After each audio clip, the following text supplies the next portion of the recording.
تو چاروں طرف سے اس کی پسلیاں آپس میں ایسے مل جاتی ہے. یہ انگلی کر کے اللہ کے حبیب نے انگلیوں کا اشارہ کر کے بتایا, دونوں طرف کی پسلیاں آپس میں مل جاتی ہے. اے میری قوم کے جوانوں, کیرم کلب میں بیٹھ کر کے وقت ضائع کرنے والوں, شرائط پر تاش کے پتے کھیلنے والوں, حرام لقمہ اپنے پیٹ میں ڈالنے والوں, ایک وقت وہ جلد آنے والا ہے. موت کی تلوار تمہارے سروں پر بھی لٹک رہی ہے, موت کی تلوار میرے سر پہ بھی لٹک رہی ہے. بولو ہم نے کیا تیاری کی ہے؟ آج مال و دولت کی محبت میں اتنے غافل ہو گئے کہ قبر کو بھول گئے. میرا اللہ قرآن میں فرماتا ہے الہاکم التکاثر حتی زرتم المقابر, مال کی زیادہ طلبی نے تمہیں ہلاک کر دیا یہاں تک کہ تم قبر کے دہانے تک پہنچ گئے. آج نہ حلال دیکھا جا رہا ہے نہ حرام دیکھا جا رہا ہے, الگ الگ انداز سے کاروبار کیے جائے. اگر مال کمانے کے لیے کسی کا قتل کرنا پڑے تو آج کا مسلمان قتل بھی کر رہا ہے. مال کے لیے کسی کا گھر اجاڑنا پڑے تو آج کا مسلمان گھر بھی اجاڑ رہا ہے. مال کمانے کے لیے اللہ رسول کی نافرمانی کرنی پڑے تو آج کا مسلمان اللہ رسول کی نافرمانی بھی کر رہا ہے. میرے بھائیوں, آخر بتاؤ تو کتنی گارنٹی لے کر آئے ہو, کب تک جیو گے؟ حلال مال کمانے والے مال اپنی قبروں میں نہیں لے جائیں گے تو حرام کمانے والے لے جائیں گے اپنی قبر میں مال. کیوں جا رہی ہے میری قوم نشے کی طرف؟ کیوں جا رہی میری قوم حرام کی طرف؟ لوگوں کا حال ہی ہو گیا 10 روپے قرضہ دے, کل 15 لا کر کے دوں گا, یہ سود ہے. کچھ تو ایسے نکامے ہیں کہ بیٹھے رہتے ہیں ہوٹل پہ, ہوٹل کی کرسیاں توڑتے رہتے, بیوی جائے برتن جھاڑو کرنے اور یہ ننگے نواب, یہ اپنی استری نہیں ٹوٹنی چاہیے. اسلام بوجھ بننے کی بات نہیں کرتا, اسلام بوجھ اٹھانے کی بات کرتا ہے. مرد وہ نہیں ہے جو بیوی کی تنخواہ پر گزارا کرے, مرد وہ ہے جو خود کما کر کے دوسروں کا بوجھ اٹھائے. لوگ بڑی بڑی باتیں کرتے ہیں, حرام مال کماتے ہیں, بیٹھے رہیں گے, وہ آ رہا ہے, وہ نہیں ہے وہ ہے, وہ نہیں ہے وہ ہے. اچھا شرط لگا, وہ نکلا تو تو چائے پلائے گا. اسلام میں شرط لگانے کی کیا گنجائش ہے؟ نہیں, کچھ نہیں. کچھ لوگ ایسے گھنٹوں گیم کھیلتے موبائل پہ بیٹھے ہوتے, کھلونا بنا لیا موبائل کو, ناجائز ہے, ٹائم برباد کر رہے ہو. سوچو قبر, صحابی رسول کی قبر, صرف پیشاب کے چھینٹوں سے نہ بچے, قبر تنگ ہو گئی. اور صحابی کسے کہتے ہیں؟ اولیاء سے بڑا مرتبہ صحابہ, بڑے سے بڑا ولی صحابی کے قدم تک نہیں پہنچ سکتے. جب ان کی قبر صرف پیشاب کے چھینٹے سے, وہ بھی جان بوجھ کے نہیں, لاشعوری طور پر. ہماری قبریں کیا ہوگی؟ ہم نے تو شراب کو حلق کے اندر ڈالا ہے جو پیشاب کی طرح ناپاک ہے. وہ کتا گولیوں کی نشے میں ڈوبے, لت میں ڈوبے, سود کے ناپاک حرام لقمے اپنے حلق کے اندر ڈالے, کسی کا قتل کیا, کسی کا دل دکھایا. جانتے ہو اگر قبر کی تیاری کرو گے تو بھی مرنا ہے, اور تیاری نہیں کرو گے تو بھی مرنا ہے. قبر میں جاؤ گے, نہ بیوی آئے گی, نہ بچے, نہ مال, نہ منال, نہ دوست, نہ احباب. میرے بھائیوں, جن دوستوں سے تم نے دل لگایا ہے نا, ان میں سے بہت سے وہ ہوں گے جو آپ کی میت میں بھی نہیں آئے. بولیں گے یار دکان پہ بیٹھنے والا کوئی نہیں ہے, پلیز ذرا سا تھوڑا اگر جنازہ مؤخر کر دیتے تو اچھا ہوتا. ہنسنے کی بات نہیں ہے. قبر میں اکیلے جانا ہے, اکیلے, اور وہاں صرف عمل پوچھا جائے گا. عمل, اعمال کام آئیں گے. کیا کیا تیاری کی ہے؟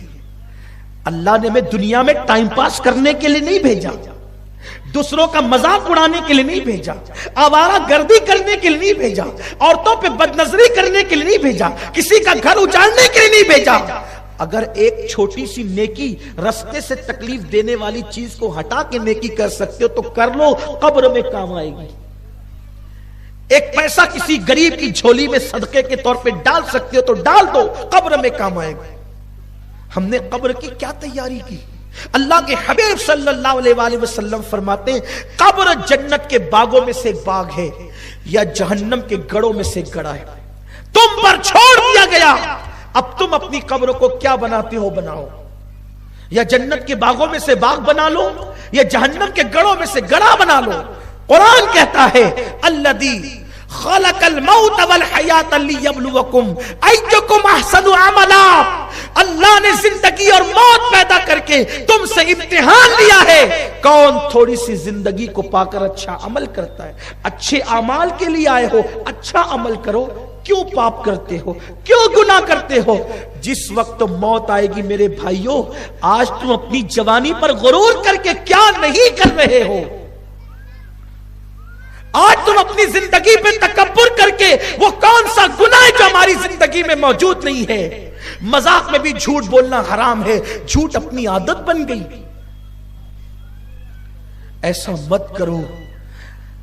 اپنی گفتگو کو اختتام پر لے جاتے ہوئے کہوں، قبر کیا ہے صرف اتنا سمجھ لینے والا انسان قبر کی تیاری کرے گا. بات قبر کی آ گئی ہے تو میں عرض کروں، وہاں کا تو دن بھی رات سے خطرناک ہے میرے بھائیوں. وہاں کا دن بھی رات سے خطرناک ہے، تو وہاں کی رات کا عالم کیا ہوگا؟ اگر اپنے کمرے میں ہم ہو، لائٹ آف ہو جائے، لائٹ چلی جائے، پنکھے بند ہو جائے، تو اپنا 10x10 کا کمرہ ہمیں پریشان کرنے لگتا ہے. اپنے کمرے میں چپکلی چوہا دیکھ کر ہم ڈرتے ہیں. 10x10 کے کمرے میں اندھیرے میں اور گرمی میں اپنا من نہیں لگتا. ہم باہر نکل کر کے آتے ہیں. جب قبر میں اندھیرا ہوگا، قبر میں گرمی ہوگی، قبر میں تاریکی ہوگی، تو باہر نکل کر جاؤ گے کہاں؟ قبر میں ٹھنڈک لانا ہے، نماز پڑھو. نماز پڑھ کے آقا کی آنکھوں کو ٹھنڈک پہنچاؤ. نمازی بنو. سب کے لیے ٹائم ہے، رب کے لیے ٹائم نہیں. کب تک گناہ کرو گے؟ کب تک گناہ کرو گے؟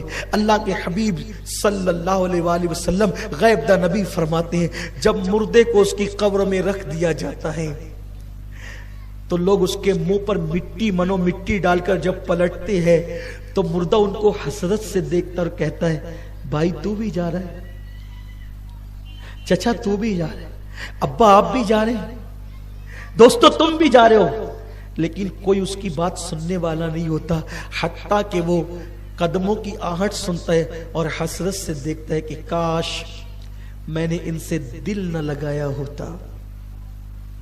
سب سے دل لگانے والوں، رب سے دل کب لگاؤ گے؟ سب کے لیے وقت نکالنے والوں، رب کے لیے وقت کب نکالو گے؟ جن لوگوں کو یہ معرفت نصیب ہو گئی وہ اپنی قبروں کی راتوں کو درست کرنے کے لیے پوری رات روتے تھے. اور یاد رکھنا، جنہوں نے قبر کی تیاری کی انشاءاللہ ان کی قبر جنت کے باغوں میں سے ایک باغ ہوگی. ان کے لیے جنت کا بستر بچھایا جائے گا، ان کے لیے جنت کا بستر بچھایا جائے گا اور کہا جائے گا، نم کا نومت العروس، سو جا ایسے جیسے پہلی رات کی دلہن سوتی ہے. غفلت مت کرو. یہ زندگی پہلی اور آخری مرتبہ دی گئی ہے. کب تک کے نشے کی لت میں پڑو رہو گے؟ کب تک لڑائی جھگڑے کرتے رہو گے؟ کب تک کیرم کلبوں پہ وقت گزارتے رہو گے؟ کب تک تاش کے پتے کھیلتے رہو گے؟ کب تک موبائل کے اندر گم رہو گے؟ موبائل ضرورت کے مطابق استعمال کرو، منع نہیں ہے، لیکن پوری رات پورا دن اس میں لگا رہے ہو. نہیں میرے بھائی، بہت جلدی موت آئے گی. آقا ارشاد فرماتے، موت جب آتی ہے تو اتنی تکلیف کے ساتھ آتی ہے کہ تلوار کی 313 ضربیں اگر ایک ساتھ کسی کے اوپر لگائی جائے تو اتنی تکلیف نہیں ہوتی جتنی روح کے نکلتے وقت انسان کو تکلیف ہوتی. جو ایمان پر دنیا سے چلے گئے وہ کامیاب ہو گئے. اب باری اپنی ہے، اس گھاٹی سے ہمیں گزرنا ہے، اس کی تیاری کرو. دنیا کی رنگریلیوں میں کب تک ڈوبے رہو گے؟ لوگ کہتے ہیں ارے وہ ابھی بیٹھا تھا ابھی چلا گیا، ابھی کھانا کھا رہا تھا چلا گیا، ابھی مجھ سے مل کے گیا چلا گیا. جیسے ہم لوگوں کے لیے کہہ رہے ہیں، ایک دن لوگ اپنے لیے بھی کہیں گے ابھی کھڑا تھا چلا گیا، ابھی بیٹھا تھا چلا گیا. تھوڑا اللہ کے لیے اپنے حال پہ رحم کر. تمہاری منت کرتا ہوں، تمہارے ہاتھ جوڑتا ہوں، میری قوم کے جوانوں، دنیا میں پاپ کے لیے نہیں آئے تھے، دنیا میں گناہ کے لیے نہیں آئے تھے، دنیا میں بدکاری کے لیے نہیں آئے تھے، اپنی قبر کو بہتر بنانے آئے تھے، اپنی آخرت کو بہتر بنانے آئے تھے. بھولا ہوا سبق یاد کرو. مدینے کے تاجدار نے تمہاری آخرت کو سنوارنے کے لیے جو تمہیں اصول عطا کیے ہیں ان اصول کو اختیار کرو. خدا کے لیے قبر میں کوئی کام نہیں آئے گا، قبر میں ہمیں اکیلے جواب دینا ہوگا. قبر کے اندھیرے کو اگر اجالے میں تبدیل کرنا ہے، اللہ کے گھروں کو آباد کرو. داڑیاں منڈا کر گٹروں میں مت پھینکو، چہروں پہ داڑیاں سجاؤ. صدقہ کثرت سے دو، اللہ بری موت سے بچائے گا۔ آقا ارشاد فرماتے ہیں جو کثرت سے صدقہ دیتا ہے اللہ اس کو بری موت سے بچاتا ہے۔ ہمیشہ سچ بولو تاکہ مرتے وقت زبان پہ کلمہ نصیب ہو، اچھی موت آئے، کلمے والی موت آئے۔ گانے مت گنگناؤ، کانوں میں ایئر فون لگا کر کے وقت